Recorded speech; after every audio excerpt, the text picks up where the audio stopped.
जय श्री राधे श्याम, जय श्री हरि विष्णु जी। आज मैं आपके सामने कामदा एकादशी की व्रत कथा लेके आई हूँ। धर्मराज युधिष्ठिर कहने लगे, हे भगवान, मैं आपको कोटि कोटि नमस्कार करता हूँ। अब आप कृपा करके चैत्र शुक्ल एकादशी का महात्म्य कहिए। श्री कृष्ण कहने लगे, हे धर्मराज, यही प्रश्न एक समय राजा दिलीप ने गुरु वशिष्ठ जी से किया था और जो समाधान उन्होंने किया वो सब मैं तुमसे कहता हूँ। प्राचीन काल में भोगीपुर नामक एक नगर था। वहां पर अनेक ऐश्वर्य से युक्त पौंडरिक नामक एक राजा राज्य करता था। भोगीपुर नगर में अनेक अप्सरा, किन्नर तथा गंधर्व वास करते थे। उनमें से एक जगह ललिता और ललित नामक के दो स्त्री पुरुष अत्यंत वैभवशाली घर में निवास करते थे।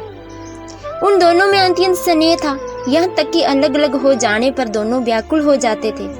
एक समय पुंडरीक की सभा में अन्य गंधर्व सहित ललित भी गाना गा रहा था।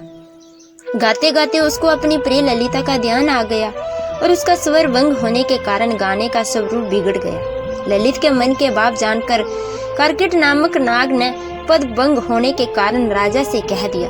तब पुंडरीक ने क्रोध पूर्वक कहा कि तू मेरे सामने गाता हुआ अपनी स्त्री का स्मरण कर रहा है, अतः तू कच्चा मांस और मनुष्यों को खाने वाला राक्षस बनकर अपने किए कर्म का फल भोगेगा।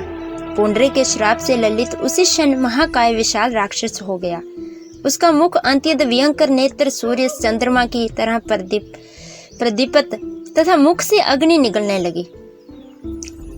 उसकी नाक पर्वत की कदरा के समान विशाल हो गई और गर्दन पर्वत के समान लगने लगी। सिर के बाल पर्वतों पर खड़े वृक्षों के समान लगने लगे तथा भुजाएं अत्यंत लंबी हो गई। कुल मिलाकर उसका शरीर 8 योजन के विस्तार में हो गया। इस प्रकार राक्षस होकर जे अनेक प्रकार के दुख भोगने लगा। जब उसकी प्रेतिमा ललिता को जे वृत्तांत मालूम हुआ तो उसे अत्यंत खेद हुआ। वह अपने पति के उद्धार का जतन सोचने लगी। वह राक्षस अनेक प्रकार के घोर दुख सहता हुआ घने वनों में रहने लगा। उसकी स्त्री उसके पीछे पीछे जाती और विलाप करती रहती। एक बार ललिता अपने पति के पीछे घूमती विंध्याचल पर्वत पर पहुंच गई, जहां पर श्रृंगी ऋषि का आश्रम था। ललिता शीघ्र ही श्रृंगी ऋषि के आश्रम में गई और वहां जाकर विनीत भाव से प्रार्थना करने लगी। उसे देखकर श्रृंगी ऋषि बोले कि हे स्वर्गे, तुम कौन हो और जहाँ किस लिए आई हो? ललिता बोली कि हे मुनि, मेरा नाम ललिता है। मेरा पति राज पुंडरीक के श्राप से विशाल राक्षस हो गया है। इसका मुझे महान दुख है।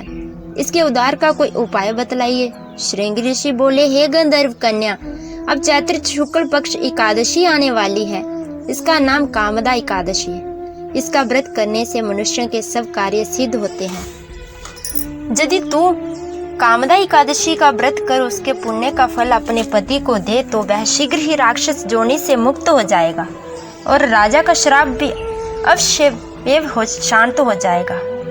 मुनि के ऐसे वचन सुनकर ललिता ने चैत्र शुक्ल एकादशी आने पर उसका व्रत किया और द्वादशी को ब्राह्मणों के सामने अपने व्रत का फल और पति को देती हुई भगवान से इस प्रकार प्रार्थना करने लगी, हे प्रभु, मैंने जो ये व्रत किया है इसका फल मेरे पति देव को प्राप्त हो जाए, जिससे वह राक्षस योनि से मुक्त हो जाए।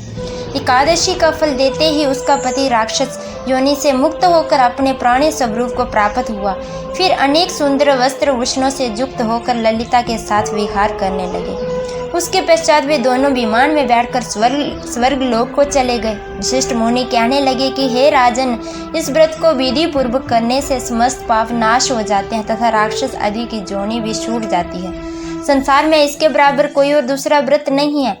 इसकी कथा पढ़ने या सुनने से वाजपेयी जग का फल प्राप्त होता है। धन्यवाद।